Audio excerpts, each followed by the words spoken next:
everybody. This is our first fan commentary. CadaverCast's first fan commentary. Mm-hmm. And we're doing Vincent Price's House on Haunted Hill. Well, it's not Vincent Price's. He he's in it. But Yeah, he's in it. He's in it. Who made this movie? Do you remember that? No, I don't. This is by William Castle. Oh, yeah, now I remember. What else did he do? A lot of movies we like. I can't recall exactly, but... Well, yeah, we just watched one the other day. Also with Vincent Price. Tingler. Yep, the Tingler. Mm-hmm. Absolutely. So, here's Elisha Cook. Mm-hmm. Here to float at us as a disembodied head. And warn us about the ghosts in the house. Yeah. We also learned during the Tingler, Vincent Price's favorite effect is disembodied heads in screaming. That's his favorite effect. William Castle. William Castle. It's Okay. a common way that he opens his movies. Just heads fly at the camera. Not necessarily open, but it's something that he does in his movies. Like in, The Tingler, there's just heads flying at the screen and screaming. Yeah, that's one of his favorite effects to do. We actually had to restart this commentary because we had the volume up at 100 rather than the 10 that it's at, and it nearly blew our eardrums out. That was jarring. Who do we got here? Vincent Price. Yeah. What's this freaky building behind him? I know it's actually... This right there is an actual building, but I don't remember what it's called. That is an actual building, Yes. but I don't remember what it's called. Yeah. And unlike our episodes, Al, you're just going to have to be louder because we won't be able to edit this. This is something that you're going to have to come to terms with. And anybody watching this movie with us right now is going to have to come to terms with it. You're going to have to hear us, Dad, lecture me about trying to do this, so... I will not. We're just going to do it, you goofus. But only real laughing. You got to promise me that. Yeah. No fake laughing. So... that building, obviously, the House on Haunted Hill of the title. Though that doesn't make sense. Okay, why doesn't it make sense? Let's open with that. That's a good thing to talk about here at the beginning. Al has always had a fundamental problem with this movie, and it's with the title. Yeah, because the hill isn't haunted. The house is haunted. Uh-huh. It wouldn't make sense if you said haunted house on hill. That wouldn't make sense. Still, they could have found a different title. So it's the fact that it should be Haunted House on the Hill and not House on Haunted Hill. Yeah. Right? Mm-hmm. And that makes sense to me. I understand this as a problem. Yeah. But it's still a catchy title. It sounds nice, right? Mm-hmm. But you're right. You're absolutely right. The hill itself is not haunted. Mm-hmm. And actually, the house itself might not even be haunted. Yeah. We don't know here. No. And we should also mention, obviously, if you've never seen the movie before, holy cow, you shouldn't watch it with us talking over the top of it first. Yeah. As with any commentary, make sure you've seen the movie beforehand. Yeah. Mm-hmm. But that building, right, the House on Haunted Hill itself is a movie set for a lot of movies, especially in the 80s. You saw it quite a bit. It's most famously in a movie called Blade Runner, but it's also used in other movies, including Karate Kid 3. I'm just off the top of my head, Karate Kid 3, and Howling 2, Your Sister is a Werewolf. But they only use the exterior of the building, right? It's got these squares with all the designs on it. Yeah. And the inside of the house actually has that too. It's got all these columns in the house, support columns for the ceiling that are designed just like that. So it's a really wild building inside and out. But when they go inside, it's just a studio set of just a regular haunted house, basically. Yeah. Basically, but it probably took a lot of time and a lot of money to make this place. Oh, this building? This particular house? I am sure. It is, oh man, it was on sale a while back. It was on sale. For sale. Let's try that. The house was for sale a while back. I don't remember how much it was, but I feel like it was $10 million. That's probably less than it costs. Less than it costs to make? Yeah. No, I mean, when you factor in inflation, who knows? Couldn't tell you. I mean, the fact that it's a famous movie house, though, is also something that would inflate the value of it. Yeah. But I think that the fact that the hill itself has ghosts in it, that would deflate the value. You know what I'm saying? Yeah. It would devalue the house. Mm-hmm. I guess. You guess. I'm joking with you. Yeah, I know. Yeah. It also could be House on the Hill could be haunted. We don't know. It doesn't talk about that. Well, you're right. They don't leave the house. So what's the setup here? Do you remember that? It's like Vincent Price is like, or the character. Vincent Price is like, if you can survive, I don't know, like one night? Yep, one night. This is those stay one night in a haunted house movies. And like, you get, I don't know, but a lot of money. $10,000 for this one. Yeah. If you survive one night in this house. And $10,000 was a heck of a lot of money. It would be approximately, and I actually know this approximately because I looked up the inflation rate for 1962 money the other day. And so $10,000 for inflation from 1959 when the movie was made would be something like $100,000. And that's just off the top of my head because in 1962, $9,000 in 1962 money is worth $77,000 today. I had to look it up for a Tony Curtis movie that I was watching. He owes $9,000 in alimony. And I was like, that can't be that much. But yeah, that's a heck of a lot. So it would be worth about $100,000 today. In the remake, I believe it's $1 million that he's offering them, or that character. I wonder why a lot of some of these black and white movies are remade. Well, that's a good question, actually. So why do you think a movie would be remade?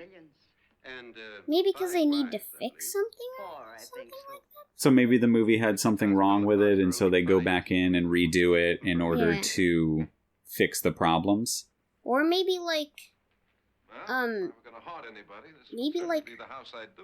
might be like black and white like this, and there isn't that much color, and people just wanted to make it into color, but... That's a good call. Yeah. Good speculation here. You know, that's absolutely one of the reasons right there. One of the ones that you nailed is that, yeah, if a movie was black and white, you'd remake it in color. It's the same thing that happened with the transition into the sound era. A lot of movies that were silent were then remade as sound films, you know. So this is that same kind of thing. Absolutely, you're right. If a movie was black and white, few years later, black and white didn't fly with audiences, so you want to make it in color. Absolutely. But it's not necessarily that there's something wrong with it. In fact, they only tend to remake movies that are pretty good, or at least beloved. And the reason is brand recognition. If you have a movie that people know the name of, House on Haunted Hill, maybe they haven't watched it, but they know the name, right? And so it's got a built-in audience of the fans of the original movie. You got people who maybe haven't seen the movie, but know the name of the movie. Mm-hmm.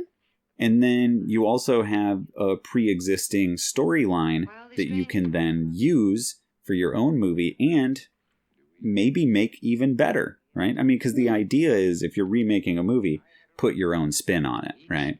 Yeah. I think 13 Ghosts does need a little bit to fix, because the ghosts don't do that much at all. Okay, so yeah, 13 Ghosts, another William Castle movie, right? We had in 1999 the remake of House on Haunted Hill, and then 13 Ghosts was remade in, I want to say, 2001? That one just came out on Blu-ray. I should know the year of that one.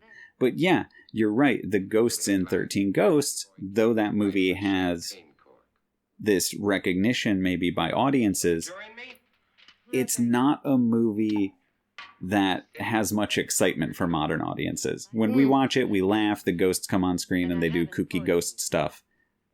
But they don't attack people. No, you know what I mean? If I'm correct, when I heard 13 ghosts, I was like, oh, there's gonna be like 13 ghosts in like a haunted house. Or something like that. But then... And it's a haunted house for sure, right? But they don't attack people. It's not that scary. No, it's not scary at all. It's funny. Mm-hmm. Yeah, it's funny, but it's not scary. Sure. Yeah. And we have a lot of fun with that one. Absolutely. Yeah.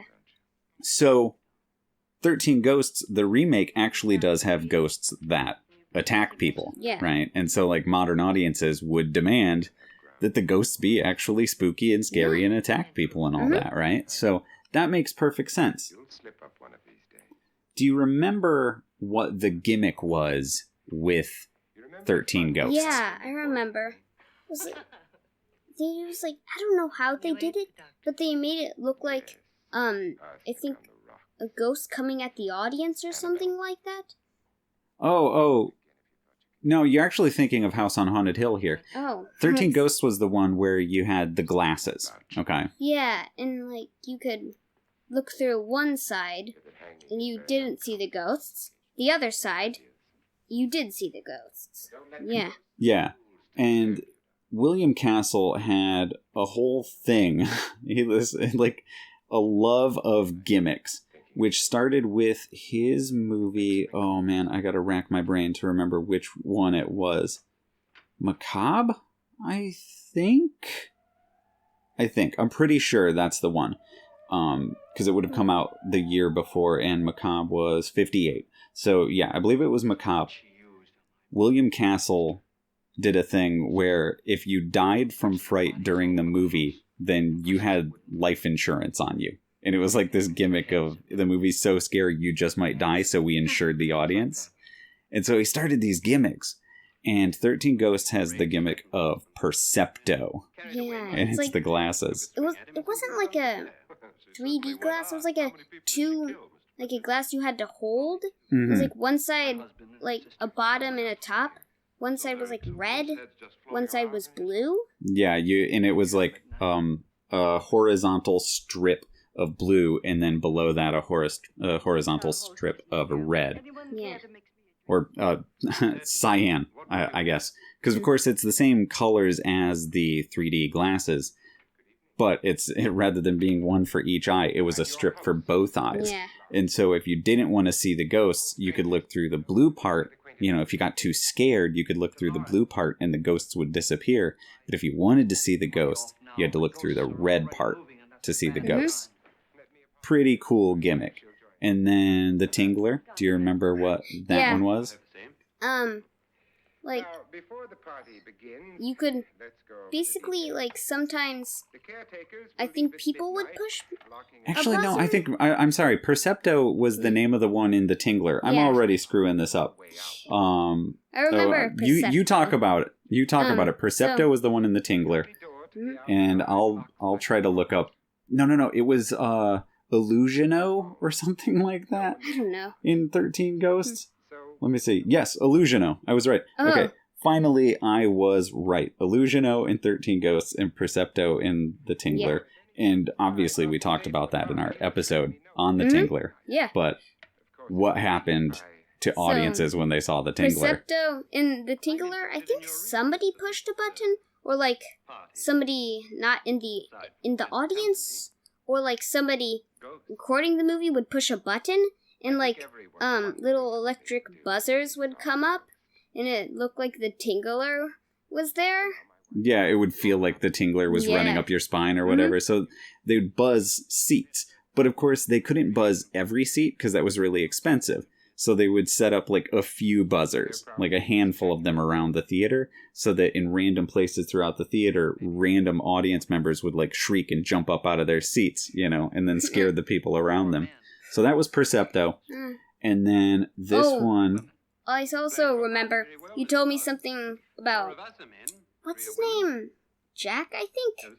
Yeah. No, not Jack, No. but somebody we know. Don't worry about the names. Don't don't name the person. But somebody we know, on a screening of the Tingler, they like got hand buzzers and would put their hand on the back of somebody's seat and it would buzz them. Like touch them right in the top of their spine above the seat. Would kind of they had about 5 or 6 people sneaking around the theater and would just walk up behind somebody and just go bzzz. Yeah. And it was pretty great. It was great to see that kind of reenacted, you know. So yeah, that was Percepto. And do you remember the one that was in House on Haunted Hill? No, I don't know. You kind of started to talk about it. It's called Emergo. Emergo. Emergo? So like something emerging. Yeah, it was like, it looked like the audience was, it looked like something was coming at the audience. Yeah, it was like a skeleton on a string, like a balloon skeleton on a string that would just go zoom over the top of the audience's heads. But like kids would start throwing stuff at it. They would like throw popcorn and candy at it. They threw stuff at a fake skeleton? Yeah. That is pretty weird and funny. Weird and funny. See, right here, okay, so in the basement set here, look at the back wall. They have a little bit of that exterior of the house design on that one pillar, just to kind of make you feel like, yeah, all right, this could still be that house. You know, a little bit of it, but really the inside of the house looked like the outside, just, you know, it just continues inside in real life. So what's in that pit? Acid. You can't see it because it's black and white, but... Well, what color do you think acid is? Black? It's kind of brown. I don't know that you would... Well, it depends on the acid, of course. But I don't think you would know necessarily by looking at it that it was acid. It would just look like, I don't know, a dirty pool or a dark pool, even in color. Oh, this is good. Alicia Cook with the rat. Like that fake rat, basically. Actually, I believe it's pronounced Alicia Cook, we heard the other day. Alicia Cook? Yeah, on the Tingler commentary. I think it's Alicia Cook. But Cook here is in a lot of movies, man. A lot of old film noir. Worked with Stanley Kubrick on The Killing. Was in a movie that I love from later called Blackula. Did a ton of work. Easily the next most notable and familiar personage, jeepers, in this movie to Vincent Price. I wonder why they put all the barrels down here. Oh, okay, so if you're the kind of person who would have big old casks of wine, like a barrel of wine, you would keep it in a cellar. Oh, right, yeah. Now I remember. Like, you take the barrels of wine, and you would usually like a pump on it or something? Oh, like a little spigot? Yeah. And you like turn the nozzle. There's like beer things or something like that? Oh, beer steins up there? Yeah, look at the size of those behind her. So big. They are as large as her head and neck combined, but behind her. So they're probably like half the size of this woman. That's crazy. No, that's a good catch, man. Those are huge. Somebody's getting absolutely trashed in the House on Haunted Hill basement. What are you going to do with your 10,000?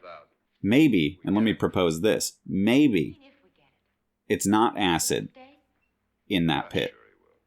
Maybe that's where everybody who's drinking 3 gallons of beer at a time just goes pee right in the floor. What do you think? Dad. Make sure you're only doing real laughs here, though. Oh, another pillar. Gooness.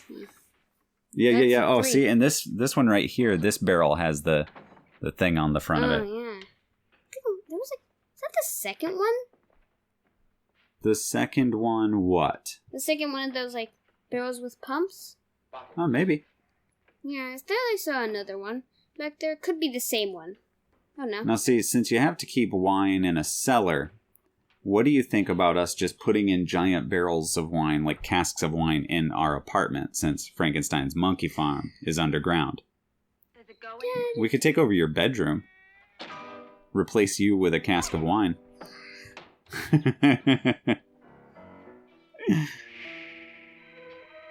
Oh, here we go. I do remember I got scared by this the first time or the first couple times I watched this, actually.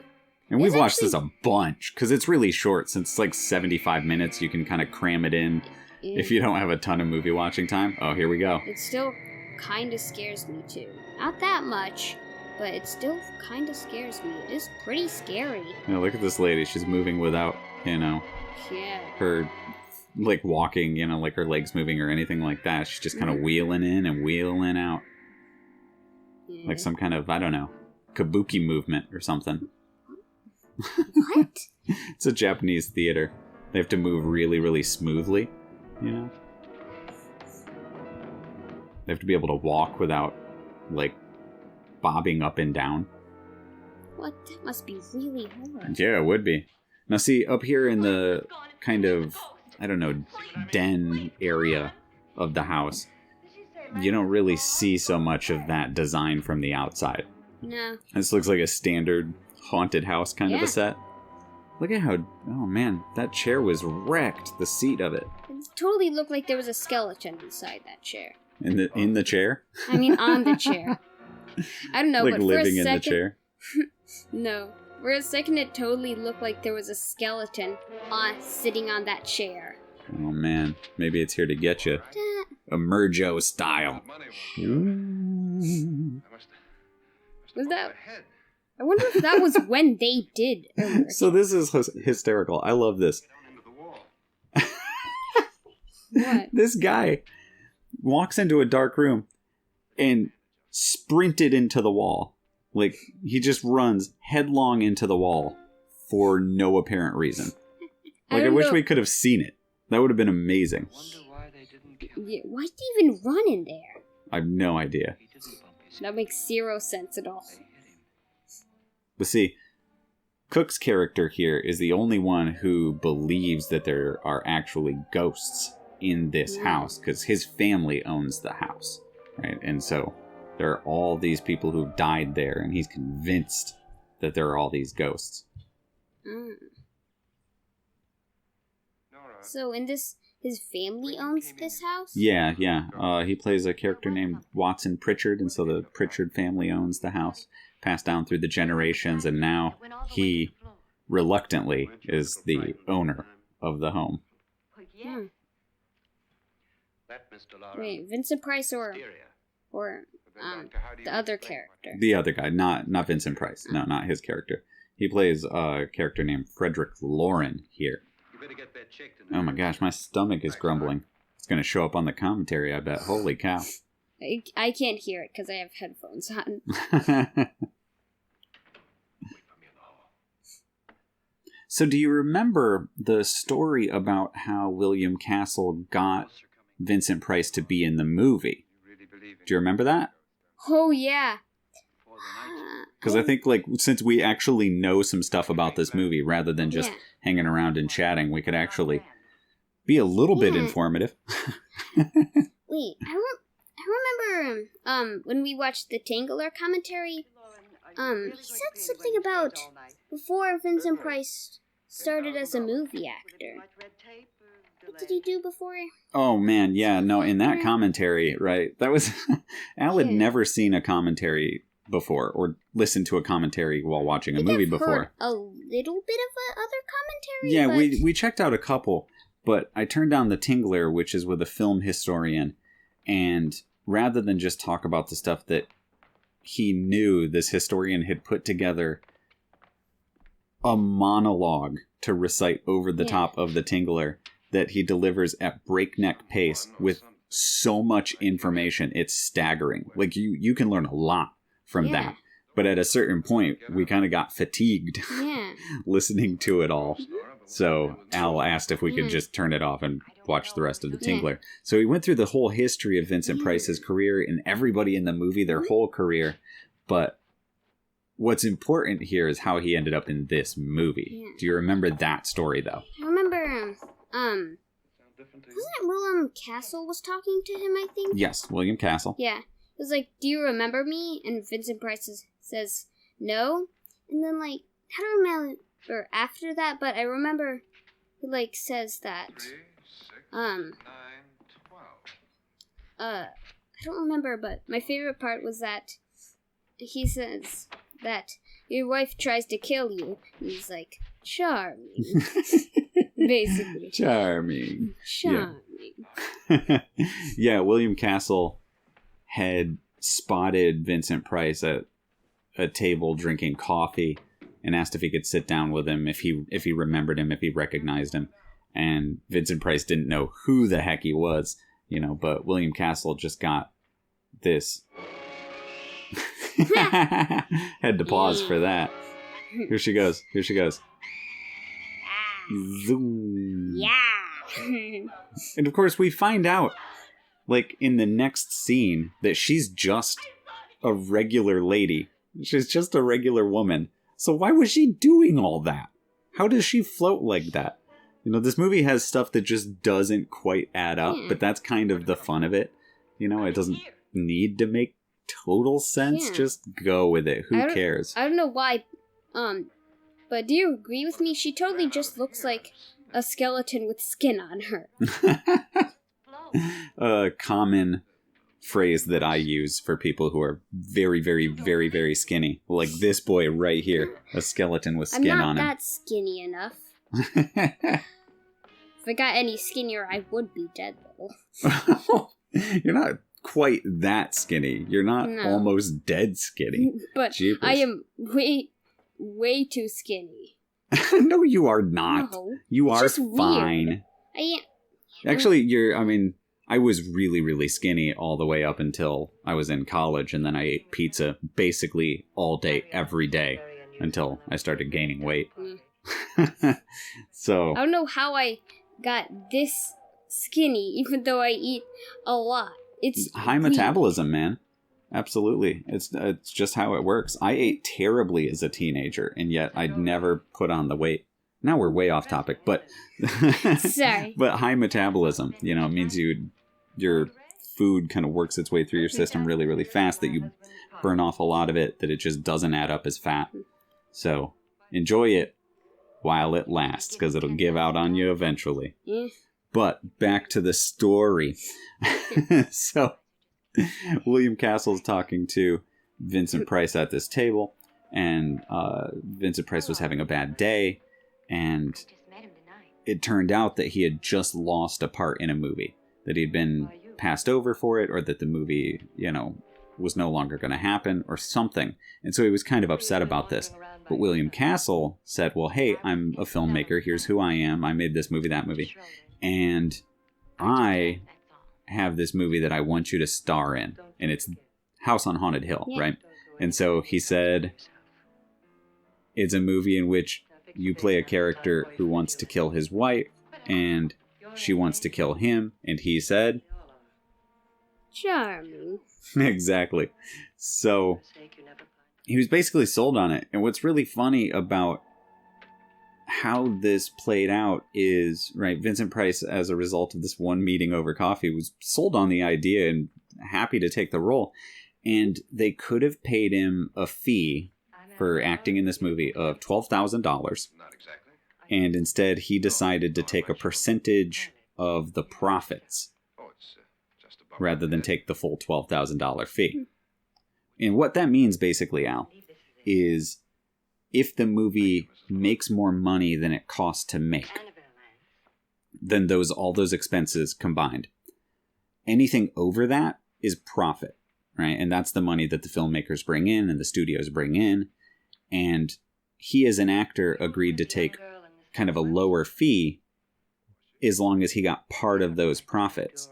And if a movie does really, really, really, really well, you can make far more money on that percentage of the profits than you can by just taking a flat fee. So, apparently, as the story goes, when William Castle then showed up at Vincent Price's house for a party. He had just bought a $200,000 painting off of part of his percentage of the profits from House on Haunted Hill. That's pretty good. Yeah. This movie must have done really, really well. Yeah. And I won't be surprised if it did.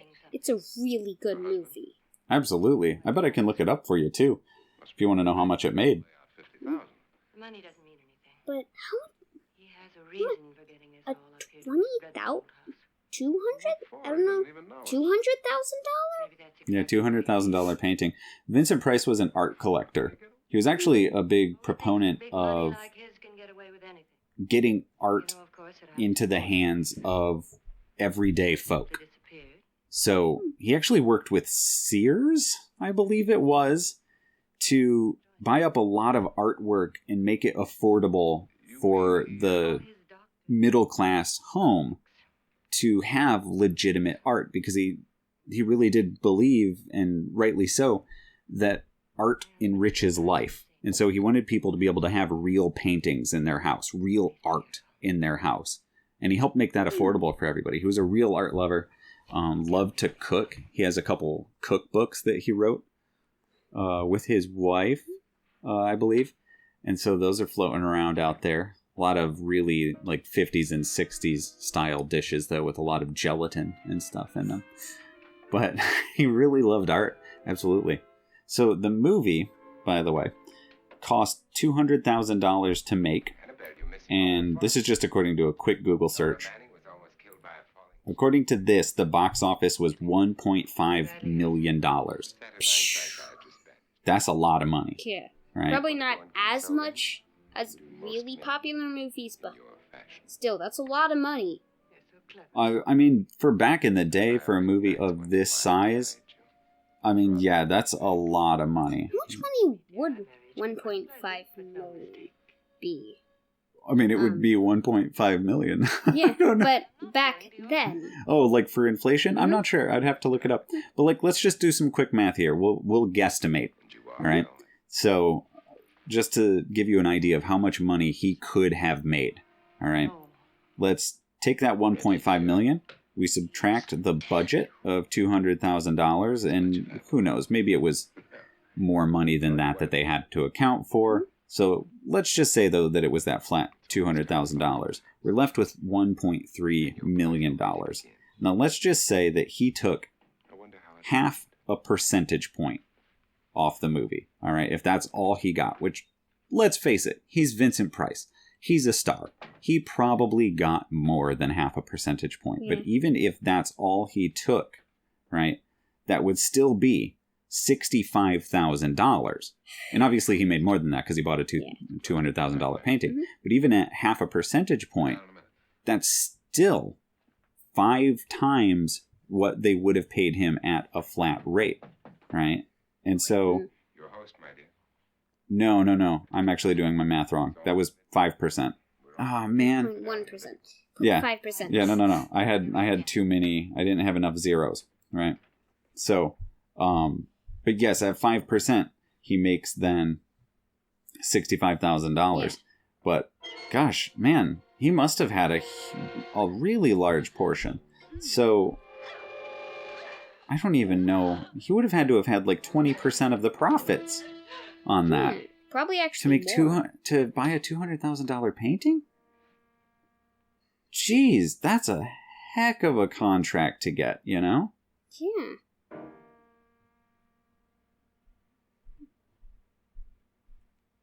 Spooky time. You missed the head, though. Oh, the head in the box? Yeah. Oh, that thing is so goofy looking. Yeah. I don't even know how they did that. Well, I mean, you sculpt it. You know, you just make it out of like latex or something like that. Come with us. Come with us before he kills you. But that's, if it was made out of latex, that's pretty fancy. Pretty fancy effect, huh? Mhm. This lady can scream, though. Yeah, she can. She's... If you she's turned got- up too loud, Yeah. you had it on 100, it was so loud. Oh, man, we like, we started that recording, and I was like, hey, critters. Oh, my gosh. I'm like, I was way too loud. Holy cow, man. Yeah. And here she is, right? Too loud. Here's this old lady who somehow can glide around without moving her feet Caretaker's here for years. and hides in the dark in the basement. I'm not going to stay here. And Why? then- What's the answer to that? And why did this guy run headlong into a wall? What's going on? What's A lot of going goofy on? stuff, but it's one of those movies where you just go with it. Yeah. You know? Just go with it. Stuff that weird might happen, but Good evening. it goes with the plot, I guess. It helps, maybe? It I don't adds know. some spooks into it, right? Yeah. And that's what's important. Mhm. That lady, first time I watched this did spook me a lot. Yeah, she was really the spookiest part Yeah. for you. Mm-hmm. And it's still kind of jarring if you're just watching the movie by yourself. You know, that moment where it pans over and she's standing there with her fingers out in the claw, formation, and she's like, "Eeh." I don't know if that one scared me or when she came out. I think you all Hmm. remember the bargain. I don't know I think which. both, man. Like the first time you watched it, $1,000 apiece. yeah, I Yeah. mean, you'd have been, If any of you don't survive, I don't know, 50,000. 4 or 5 years old. I don't know. One of those, cover your eyes moments. Yeah. I didn't fully cover my You will be eyes. paid by No, you're stronger than that. Locked from the outside by the I caretakers will all be actually forced to rarely cover my eyes. Anymore? Yeah. Yeah, Because I we really watched something recently Now, you that won't have a chance to change your you didn't minds. cover your eyes for, and I don't remember what that was. I don't want to stay. Wait. But we watched a movie that I was convinced you were going to cover your eyes during, and we were eating during it, and you just kept on eating. No reaction to the scary stuff. You're a strong man, Yeah. Alistair. Strong enough to knock down this door in the house on Haunted Hill. It isn't midnight yet. Who told them they could leave? They never leave before midnight. Well, they've gone now. This is another one of those things in the movie that, I was going to again, ask you just have to go with it, right? They lock the door, and now, oh my gosh, we can't get out. But surely there's another way out. You gotta have windows. You can't have a house like this that locks down and nobody can get out of. Haven't you had enough? That's Like- dangerous. That's gotta break. There were, like, bars on the window we saw, I But pay think. them first. Yeah, well, but she gets out a window later, to a party. right? Like, again, it just, you gotta go with it. Gotta go with it. My wife's faith in my ability to do Maybe- the impossible.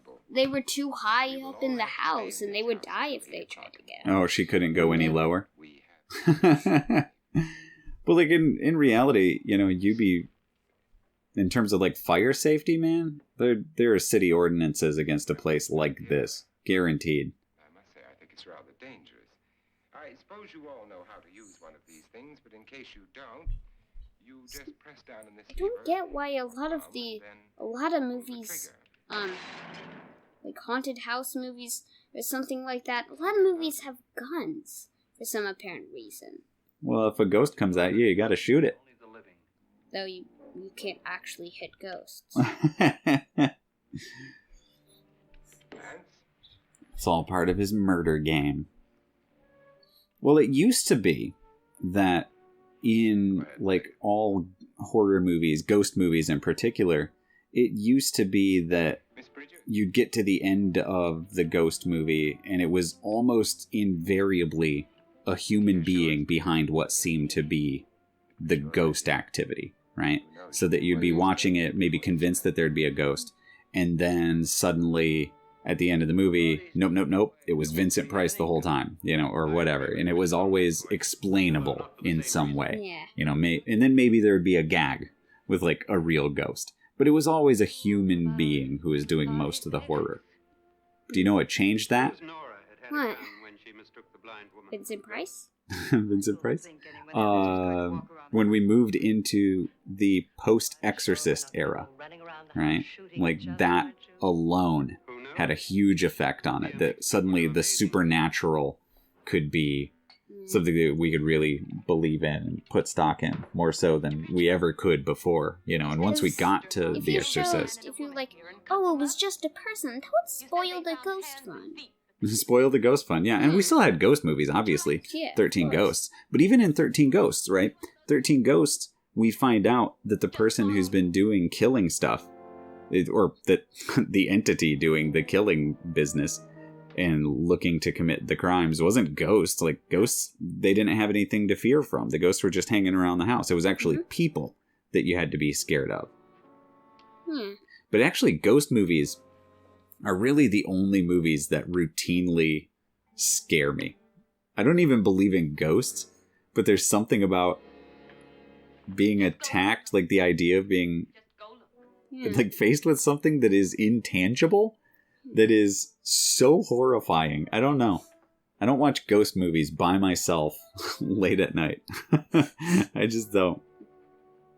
Even though ghosts, a lot of ghosts are, if they were real, they are invisible, though. Well, in movies, though, you have to see them, Yeah, right? in movies you have to see them. But... See, listen, this lady's lungs, man. I don't know how she got this yet loud.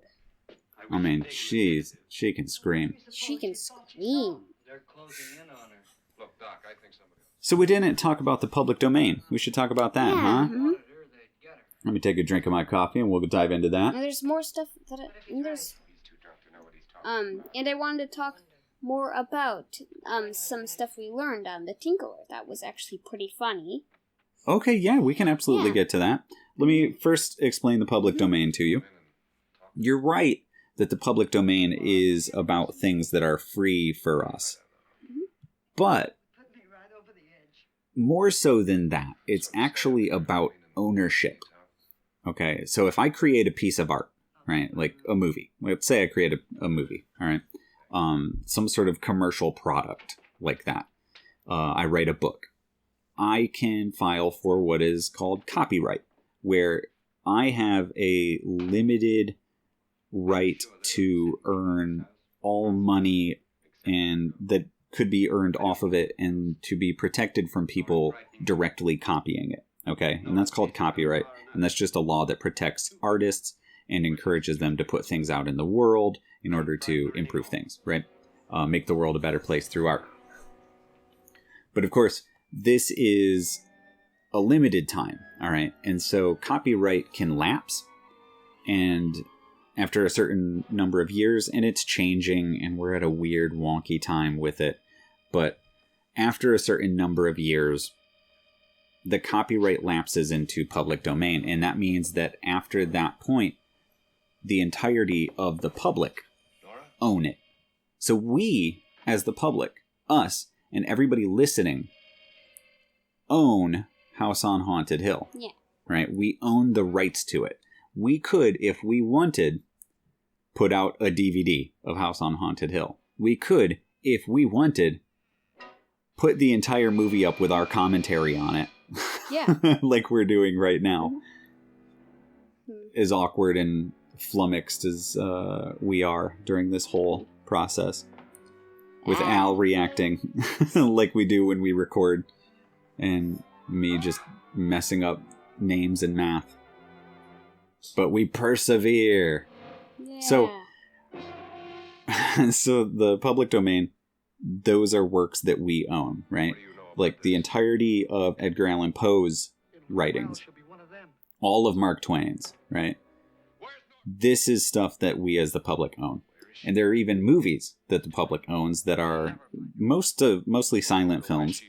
But this is actually public domain for a different reason. And it's because the company that released it, the AA, they ended up going bankrupt. He almost tripped on that rug. I don't know if you saw that. They ended up folding, and so they, since they didn't exist, ended up letting the copyright lapse. So it just lapsed into public domain. And then a weird thing happened with like Night of the Living Dead, where that entered the public domain because when they released the movie, or re-released it, they forgot to put the copyright year on it. And so the movie wasn't actually copyrighted when they released it. You got to put the copyright on the movie, or else it's not copyrighted. So they didn't actually copyright the physical like prints themselves. So that lapsed into the public domain through total accident. So that's one. Another movie that we love is in the public domain that you may hear us do a commentary on if we continue doing these, which is Last Man on Earth with Vincent Price. Yeah. I just love this idea that we, as a people, we all own these two great Vincent Price movies. Yeah.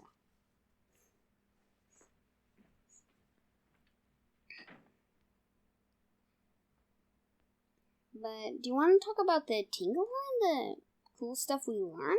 Sure, if you've got some other stuff that you want to talk about that we heard in that other commentary, we'll just put it in our commentary. So what did you learn, man, that you wanted to talk about? Here, why don't you sit up? We'll get all that movement out of the way, and then you can lay it on us. But I don't know. It was like somebody showed. I don't know if Vincent Price made it or somebody showed Vincent Price or something. I don't remember, but the Tingler is actually just a rubber worm. Oh, yeah. Yeah, someone just made a rubber worm. The special effects guy. Yeah. And that's how they had that idea for the movie. They just had the worm. Yeah. The worm, the Tingler itself existed before the idea of the movie. And that is interesting. Did you learn anything else about House on Haunted Hill or William Castle from that commentary that you want to share? Huh. Mrs. Lauren is dead. Do you remember anything else from that you learned about this or anything? Oh boy, that I learned specifically about House on Haunted Hill. Or the Tingler? I don't think so. No. I mean, we're not watching the Tingler here. So, I don't want to talk too much about the Tingler. No. See, okay, we got bars right here. Yeah. Okay, so you're right. We got bars. Even on the second floor, we got bars. But that lady, Mrs. Lauren, she actually gets out of the house and is outside that window at one point, pretending to be a ghost. So how did she get out? How did she get out? Again, you gotta go with it, right? Just gotta go with it. It's one of the weird things in this movie. We don't have any clue, but we just gotta go with it. Yep. Accept it or, just be lost. Yeah. Confused. Angry. And how can you be angry at a movie where Vincent Price gets to be so, I don't know, cunning and evil and dastardly? Gotta love that. Gotta love it. He thinks you're dead. He won't come here. And I'll get back as soon as I can. Do you remember the other William, like the later William Castle movie we saw? That's You use it. about the cockroaches? No? No? What was it? It was a movie called Bug. I think he produced it. Yeah, he produced it. But it's about these giant cockroaches that are like flammable. They're like flammable cockroaches. So you can light them Geno on Swart fire? directed it. Yeah. But it's about these giant cockroaches. This earthquake opens up this hole in the ground, and these big cockroaches come out. And wherever they go, they just start fires. But they're like giant fire-starting cockroaches that like basically shoot flames out of their butt or something. And it looks cool on paper. And it's got its moments for sure, but really you don't get the giant cockroach action you're looking for until the last, 20 minutes of the movie. What are you doing in here? Wait. Don't wait. What do you mean coming in here? Look at his eyes bug out. They will if you don't. You're drunk. All right, out with it, Bridget. Why did you come into this room? I'm the only one who understands. Understands what? Your wife isn't there anymore. Dude, She's if you already want joined them. Bridget, enough of your spook. if you What? want somebody to talk, don't choke them. That's a good point. Tell me what you know. That's a good point.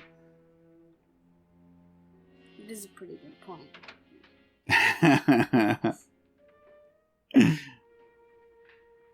Only choke them lightly.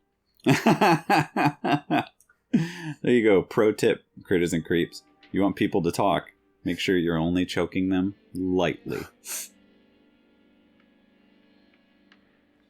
I don't even know how you can choke lightly. Then they could easily get away. It doesn't make sense. Why can't you just hold them there? Why do you have to choke someone? Why do you have to choke them at all? I don't know. This is also one of those movies where everybody makes the very wise decision, and note sarcasm there, to split up.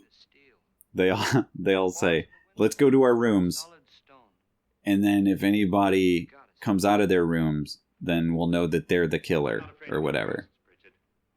But, like, if you're all sitting in this room right here, then whoever is the killer can't kill other people because you're all in this room together. So why split up at all? Basically asking to get someone killed. One of us was almost killed by a falling chandelier. Just gotta go with it, I guess. Again, yeah, gotta go with it. Hmm? One of us has been driven to the brink of It's all Vincent Price's plan, I guess. And one of us is dead. What other Vincent Price movies do you like? Were these accidents? Most of them. Most of them? Of course, we had that poster above our TV, you know, for quite a long time, actually. Yeah, we did. Time enough. Who will be next?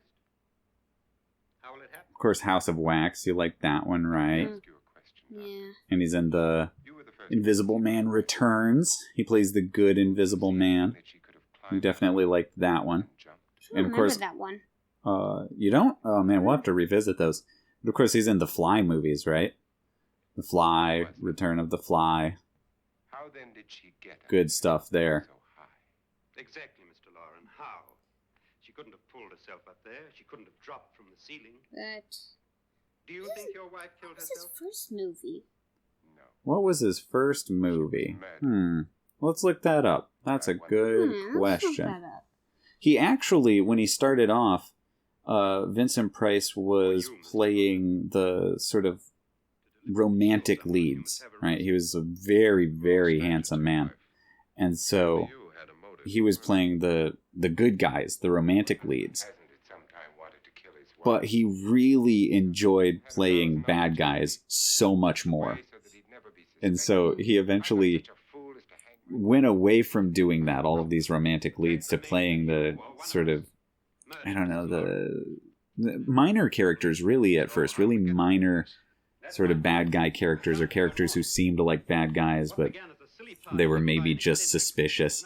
But he definitely went away from that original typecasting as the handsome love interest. And bless him, because obviously he became this horror icon.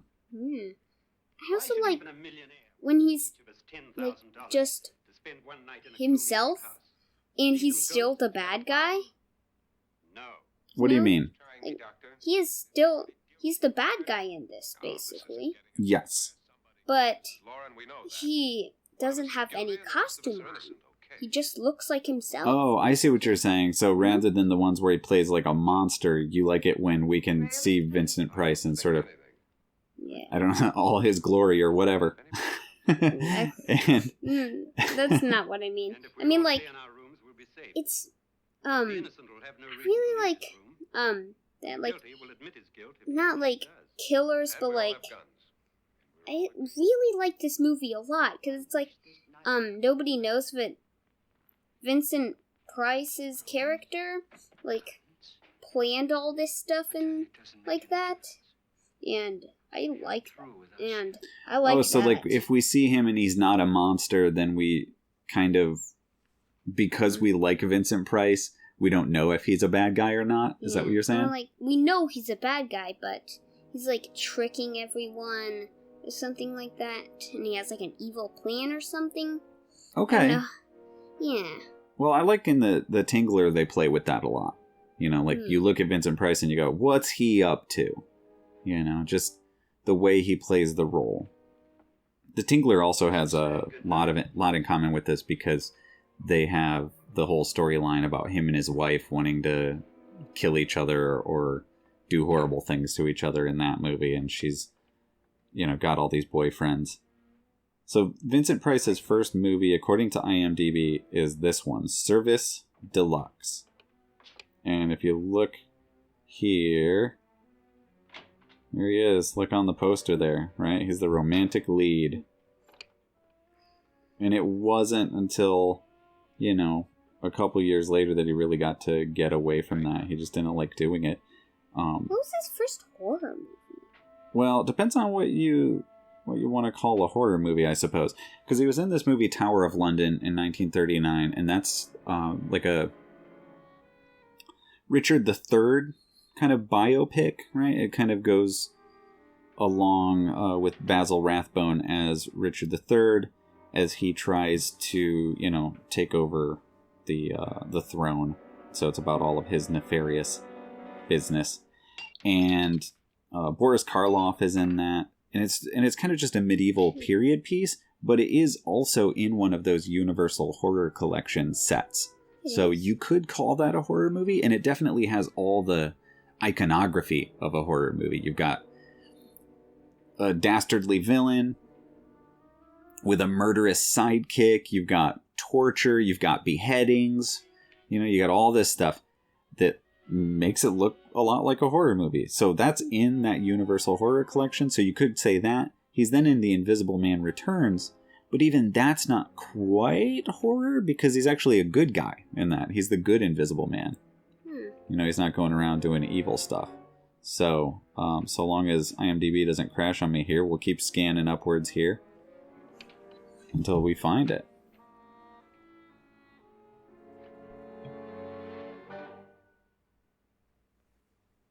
Boy, yeah. I mean, not until quite a few years later, I suppose.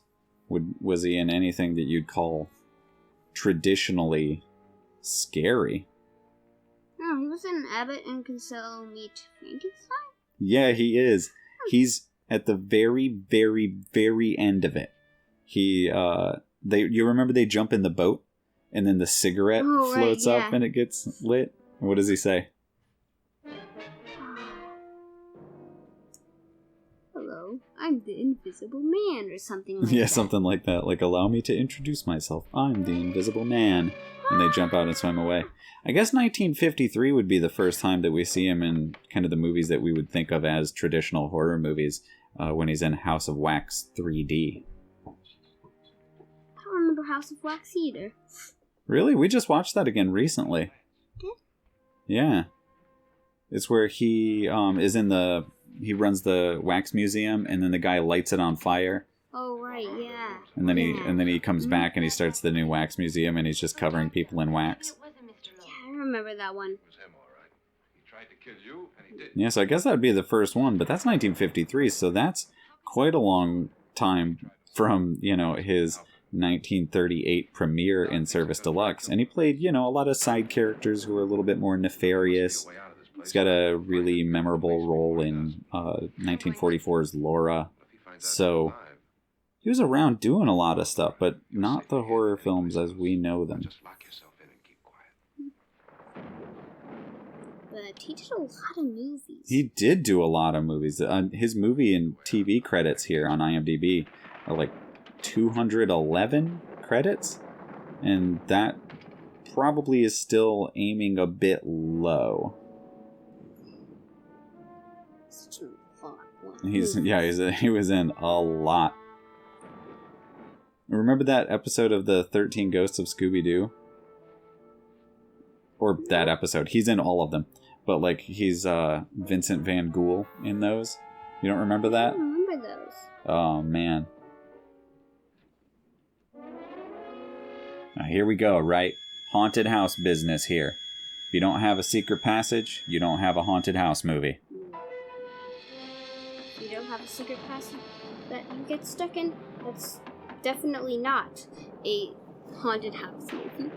Oh, I thought of another one that does the same kind of thing, where it turns out to be a person the whole time. The Ghost and Mr. Chicken. Oh, yeah. Right? Yeah, I remember that. everybody thinks it's a ghost. Yeah. It's really Or, just a well, person. no, Mr. It's really just Chicken thinks it's a ghost, but nobody believes him that he saw all these things, that these things happened. Yeah. Here we go. Yeah. How does any of this work, right? I don't know. How does the rope get in the room? Like, if she's a ghost, it makes sense. How did she get out of the bed? How do you think they filmed this stuff? Stop. Maybe they played it backwards or something? Nailed it. That's exactly how you would do it. You'd just film it and then do it backwards. So they, like, started at,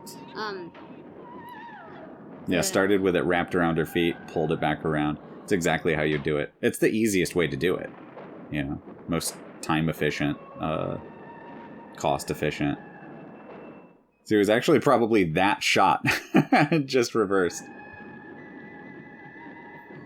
Okay. Yeah, it was probably that exact shot and then just reversed and played before it.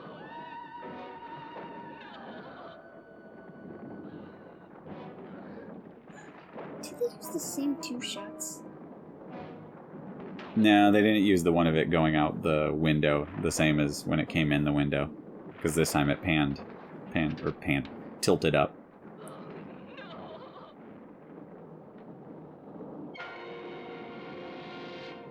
See, and then she got over here mighty quick too, right?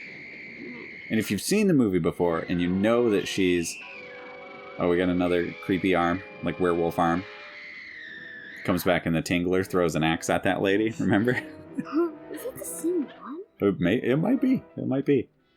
But like when you know that Mrs. Lauren is actually not dead, does raise a lot of questions. But who cares? Who cares? Can't wait to later the movie. One of my favorite parts. What's that? I can't even hear you. Sorry. How could they hear you if I can't even hear you and I'm sitting next to you? I can't wait till later in the movie. One of my favorite parts. All right, but you got to keep your volume up here, or else nobody's Sorry. going to be able to hear you. So your favorite part is coming up, you say? I don't know if it's coming up or not. I mean, it has to be. I mean, we got to be nearing the end of the movie, right? Yeah. So we've got about, I don't know, 10, 12 minutes left here. So what is your favorite part of the movie?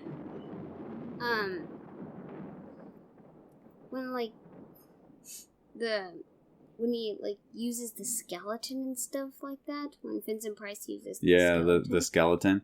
And of course, when the skeleton comes out, that would be the part in the movie where you'd probably fly that skeleton over the top of the audience, you know? That would make sense, though. That would make sense, though. Yeah. Like it's coming at you. Well, it's kind of fun because here around the Monkey Farm, whenever we watch a William Castle movie, I do my darndest to try to recreate the experience of it. When we watched The Tingler the other day, like we talked about on the Tingler episode, I was doing the running my fingers up Al's spine. Yeah, you like know? every time we watch Every that, time. you do that. But this time when the movie theater lights go out, I flipped the lights off. And then all of us were screaming when Vincent Price is telling us to scream for our lives. He did do that. Do you want to break out that impression again? No.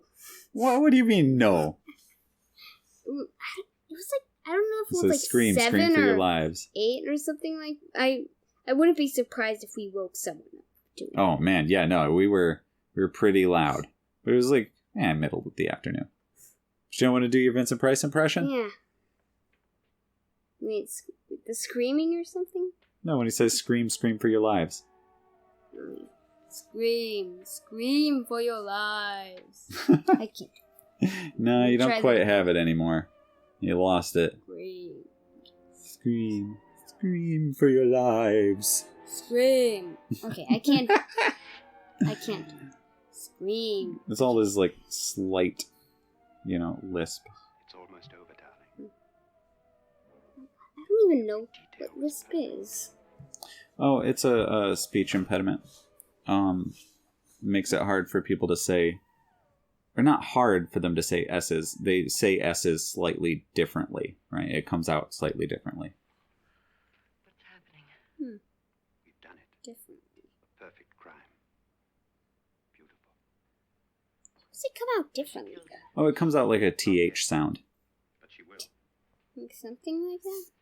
Like in the word the. Get me out of this hanging harness. Like that. What's taking that girl so long? What time is it?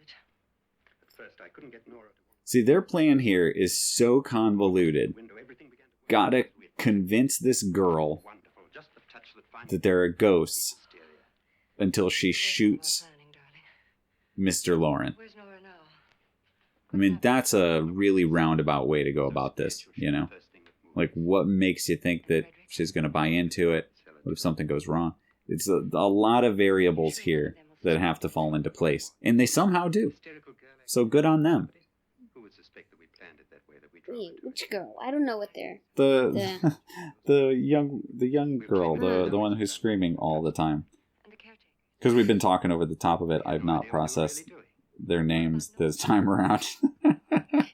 Because we didn't watch it beforehand or anything. Really, patrons, we just kind of wanted to hang out and have you hang out with us. You know, get this experience of us yammering away during a movie we've watched a million times. Taking too long. Nora Manning, that's the character's name. There you go.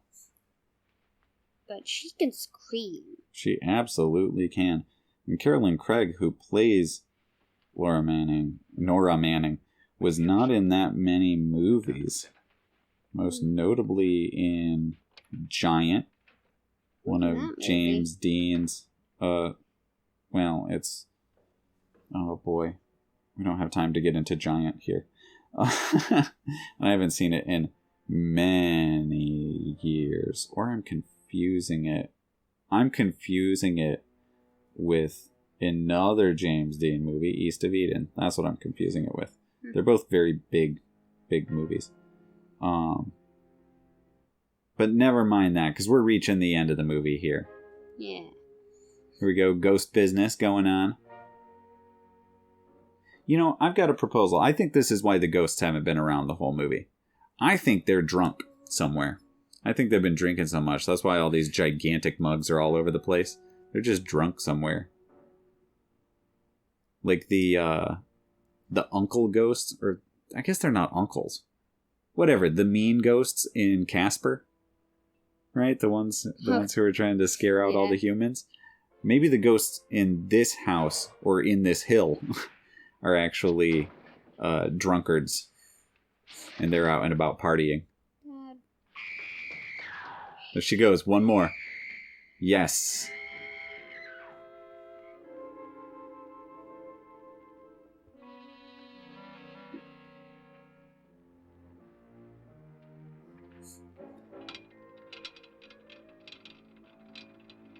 I like that he was hiding back there in that little nook. It's pretty funny. Because it's clearly, like, when the lights are up, that is not a big spot to hide in. No, It really isn't. The lights had to be real low for Nora not to see that. But what if she had, you know? Like, what if she went down there and the lights didn't go down quite enough? And there he was, just standing there, like, whole plan would have been right out the window, you know? would have been if she saw. Oh no, the lights were still on. They were totally still on. They were on, yeah. They were just pretty low.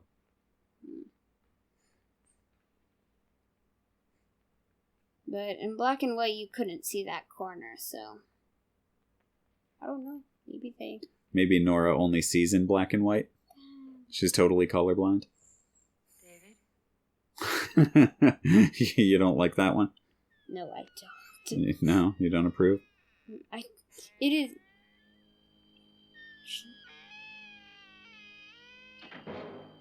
Now what am I gonna say? I don't know. Can I see this? It's the story of this commentary. Saying everything wrong. But for our first one, we're doing alright, I think. Huh? How do you feel about it? We're doing good. Yeah, I mean, you know. You Like I said, we messed up a couple names and I messed up my math. like a dumbus. But here we are, nearly at the end of the movie. At my favorite part. At your favorite part. Here we go. Here he is. You can see the string. You can see the string. Yeah, absolutely. The hole for the string. Yeah. That Vincent Price. I don't know how they do that. That's totally just a string. Yeah, and I mean, skeletons wouldn't hold together, obviously. Like, it would have to be like a ghost skeleton or a fake skeleton, I don't know one or if the other. when Vincent Price pretends to do that, if he is actually doing that. In this Oh, when he version. comes out, is he actually puppeteering it? No, there's no way. There can't be. At last you've got it all. Everything I have. I Even my life. love him. Look at him. Come with me, murderess. Come with me.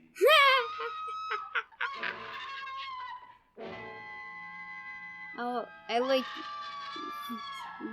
it's pretty funny when he's like, in that, like, I think they purposely made it look like it isn't actually moving like a person. Yeah, it just kind of like, ooh, like sort of waddles You can around. totally see the strings. And you can see all the strings, absolutely. I can't And then he see. like pushes her in, you know? Like Yeah. that puppet's got some real force behind it. It's just like, yeah. It barely even pushes her. So, since the movie's ending, we should probably wrap this up, huh? Thank you for hanging out with us, everybody. Critters and Creeps, patrons. If you want more of these, we can do it. Mhm. Yeah. Maybe want- we'll prepare for the next one. Probably not. We'll just dive in, watch a movie that we like. Because we've talked about doing also Night of the Living Dead and, Yeah. you know, Last Man on Earth. Mhm.